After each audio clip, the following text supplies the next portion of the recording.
ណៈបកប្រឆាំងកំពុងរិះគន់កាន់តែខ្លាំងឡើងចំពោះសេចក្តីព្រាងច្បាប់ដែលបានគ្រោងទុករបស់គណៈបកកាន់អំណាចដើម្បីកាត់បន្ថយចំនួនអាសនៈនៅក្នុងសភាតំណាងរាស្ត្រគណៈបកប្រជាធិបតេយ្យសេរីនិងគណៈបកស្ដារឡើងវិញជប៉ុនមានគម្រោងដាក់សេចក្តីព្រាងច្បាប់មួយទៅកាន់សភានៅថ្ងៃទី5ដែលបានចែងយ៉ាងច្បាស់ថាប្រសិនបើការសម្រេចចិត្តទៅលើការកាត់បន្ថយចំនួនអាសនៈនៅក្នុងសភាតំណាងរាស្ត្រមិនត្រូវបានសម្រេចក្នុងរយៈពេល1ឆ្នាំអាសនៈចំនួន45នឹងត្រូវកាត់បន្ថយរួមទាំងមណ្ឌលបោះឆ្នោតដែលមានអាសនៈតែមួយផងដែរ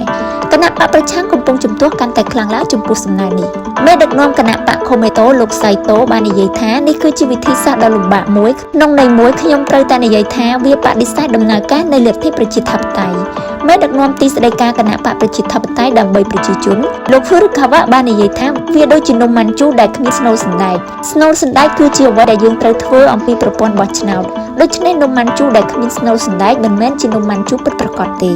លើពីនេះប្រធានក្រុមប្រឹក្សាស្រាវជ្រាវគោលនយោបាយគណៈបកប្រជាធិបតេយ្យរដ្ឋធម្មនុញ្ញលោកហ៊ុនចូលបានរិះគន់យ៉ាងខ្លាំងចំពោះសំណើនេះនៅក្នុងសន្និសីទសារព័ត៌មានមួយនៅថ្ងៃទី3ដោយនិយាយថានេះគឺជាសំណើឯកតោភាគីពីគណៈបកកាន់អំណាចនិងវាជាការក្រអឺតក្រទមខ្លាំងណាស់នៅក្នុងការនិយាយថាកាត់បន្ថយនេះនឹងចូលជាធរមានបន្ទាប់ពី1ឆ្នាំ